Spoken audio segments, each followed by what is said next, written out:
Myrna, nabanggit naman na ni Jasmine, nabanggit mo rin na more than 1 year ang pinaghintay mo.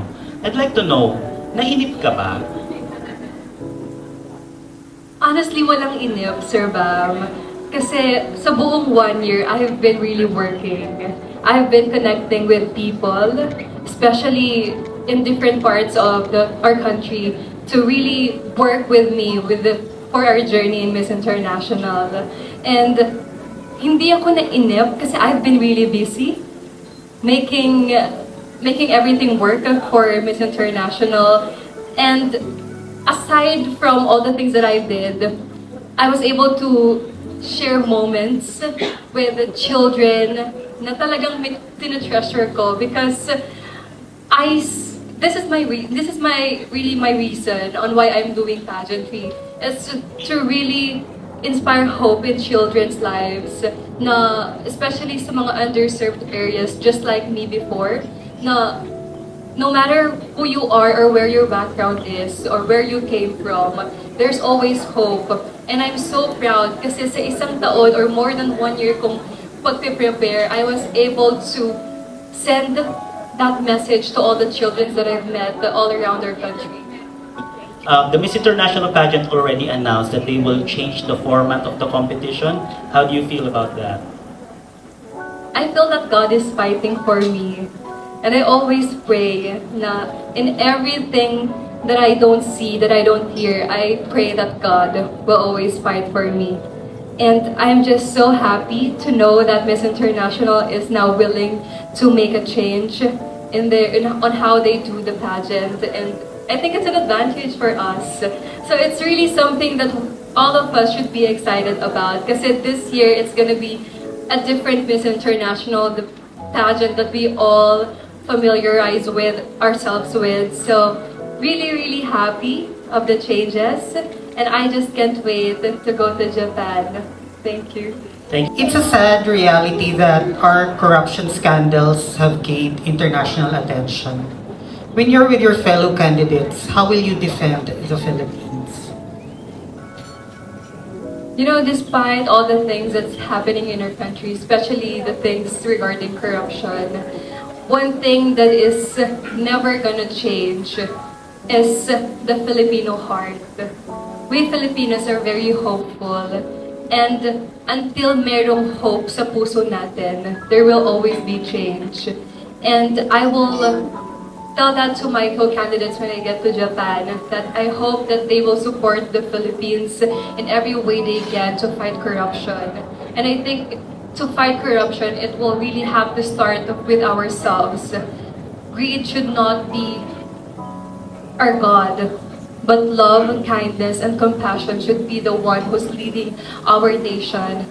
And if we can teach this to all the children that we have here in the Philippines, then we can rebuild our system, and hopefully corruption will no longer be in our country. In everything that we do, corruption will no longer be allowed. And the way we think, we should always set it that we are here to serve the people, not just for our own needs, but because the people needs a service that is true and from the heart.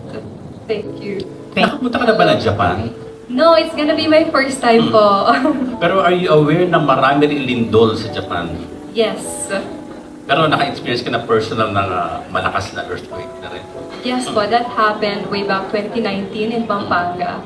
And we were inside a building and it was really traumatic for everyone because the whole building is shaking and we are under the tables hiding. Okay. And then what would you say if your fellow candidates would tell you or ask you, Myrna, convince us to visit the Philippines? Anong sasabihin? You know, the Philippines is prone to natural calamities. That is known to the whole world. But despite that, the Philippines also offer beauties, not just with its people, but the beauty of nature. Regardless of everything that we went through, all the calamities that we faced, one thing that's never changing are the smiles of the Filipino people and how we treat the people around us. I think personally I've experienced the warmth of the people all around the Philippines because I experienced this firsthand and I can attest that the Philippines has the best beauty of nature and beauty of people. And I think that's what matters when you visit a country. It's all about the feeling and the lessons that you will learn from it when you leave that will make you come back again and again. Thank you. Okay, what's your favorite Miss International? My favorite Miss International is Miss Bea Rose Santiago, our 2013 Miss International from the Philippines. I actually had the chance to speak with her po when we went to Sorsogon for a sagala, and she taught me a lot of things that I can use for my Miss International journey. And she's such a sweet person, and she's so willing to share all her knowledge, all her experience that she experienced in Japan. And for that, I'm so grateful to her. And I would like to be that kind of person who is strong, but also have a compassionate heart that is genuine on serving other people around her. Thank you. All the best, Miss. You said earlier during your speech that you spent a good chunk of the time waiting for Miss International. You shot videos around the Philippines. But since you are proudly representing Abra as well, what of Abra will you be bringing to Japan with you? I've been, when I won Binibining Abra in 2023, I stayed there for more than 1 month, and I was able to join Abra because of my roots there from my mother's side. And I saw how Abrenians are so proud of their culture, of their traditions, especially of Inabel fabric. And actually, I've been talking to some designers from Abra, and they are willing to give me their pieces. And that's one thing that I will bring. But aside from that, it's how Abrenians are so open to sharing what they have. And I've been preparing my gifts for all the ladies when I will go to Japan. And that's the one thing that I've learned from Abra. It's always to show how much you appreciate a person by giving them something that they will never forget, and in a way that they will always carry with them. Thank you. Thank you. You know that Miss International organization aligns itself with the Sustainable Development Goals of the United Nations. Among the 17 goals, without explaining lengthily, kumbaga, teaser lang, what among the SDGs will you push for during the competition? Well, before saying it, which SDG that I'll be focusing on, I'd like to give you a brief background about me. I know all of you are kind of familiar with this, but ever since I was in elementary, I've been championing for education.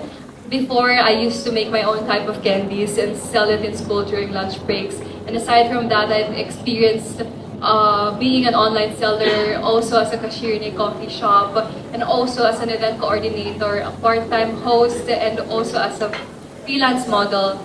I'm doing this to help my family and also to support my studies. And I am very fortunate because I have 16 siblings, and I am the only one who were able to graduate a 4-year degree course in college. And because of that, I am now a passionate advocate for Sustainable Development Goal number 4, that's quality education. So that's also the reason why we visited the 3 major islands of the Philippines, because we want to show to the international stage the reasons why Filipino children are struggling to read and to comprehend what they're reading. That's why, because there's a lot of reason why, and one of that is poverty, access to education, and really the resources that they have. And if you went or if you visited these areas, you will really see how they are being left behind in terms of the materials that they need. Attorney, aside for the Miss International crown, what do you hope to achieve as Philippines representative in the Japan-based pageant? Aside from the Miss International crown, what I would love to have is the Filipinos being proud. Regardless of the outcome of Miss International, I will really do my best to showcase not just myself, not just my story, but the beauty of our country, the Philippines. And I would love for every Filipino to be happy of what I've prepared for them when I come back, because this is not just my efforts, it's all the effort of my team, of all the people who's been supporting me since day one. And all we want from all the Filipinos is to really appreciate what we have prepared, and for them to feel pride and honor that I was able to showcase our culture, our traditions, and all the beauties that we have here in the Philippines.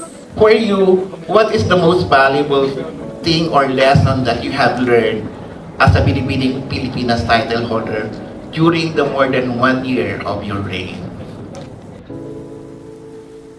It's to never lose your heart. You know, hindi ko na po mabilang kung ilang charity activities yung ginawa namin with Binibining Pilipinas. And actually, it's the one thing that I'm proud of as a Binibini. We never lose our purpose. Because now, all my experiences with all the children that we visited, it made my purpose clearer, and it made me sure of who I am as a person, not just a queen.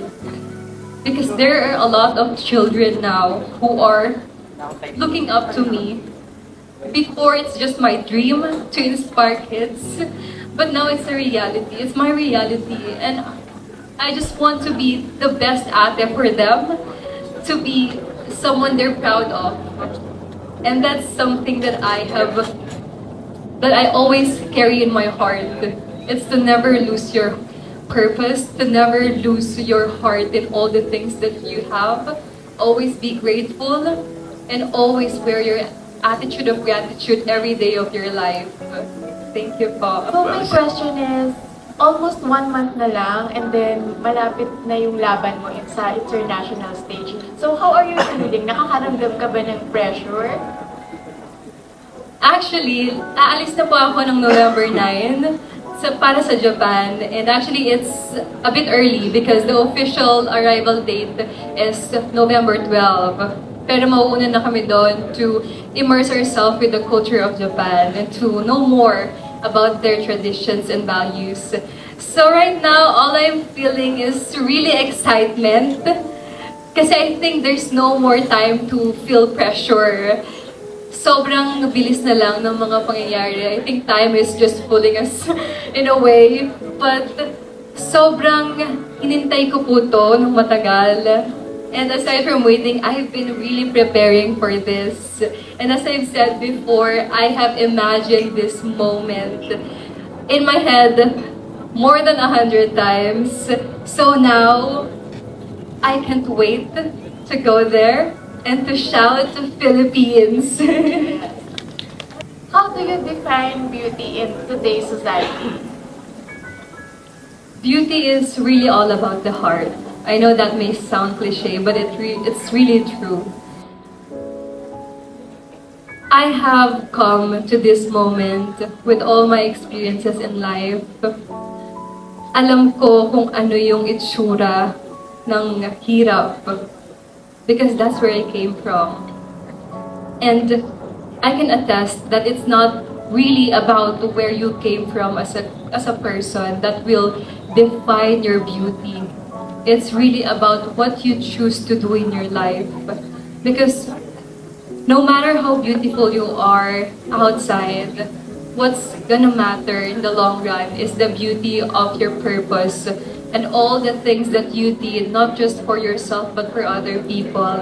That's why right now I'm really focusing on my purpose as a person and to really practice all the things that I've learned from all the hardships that I went through yun po yung ipinaglalaban ko ngayon. That beauty is always gonna be about what you are as a person and who you are in your heart. Thank you. So you mentioned earlier that as part of your preparation, you visited the three major islands of the Philippines. So now that you're entering the competition, how do you plan, or is there any aspect of our culture and traditions that you hope to represent best as you enter Miss International? It's actually our values as a Filipino that I want to really represent in the international stage. And that value is about our resilience as a Filipinos. As a whole, in general, as we Filipinos are really resilient in our own ways. May it be when we experience a national calamities or when we experience our own battles in our lives. And the one thing that remains as a Filipino is our will to always hope for the better. And I want to show that to the whole international that we Filipinos are more than just our smiles, and our smiles bring hope to everyone around us. That's why in every battles that we have, I know for sure that every Filipino will still keep their smile, and I want to be that smile in the international stage that will remind everyone here in the Philippines that there are always hope, and that's never gonna change about us Filipinos. So thank you po. You spent the last year preparing for this competition. So is there any aspect of the training that you really focused on or you really wanted to hone?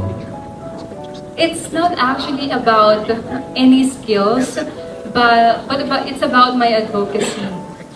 As I've said, I've been championing for education since I was a kid.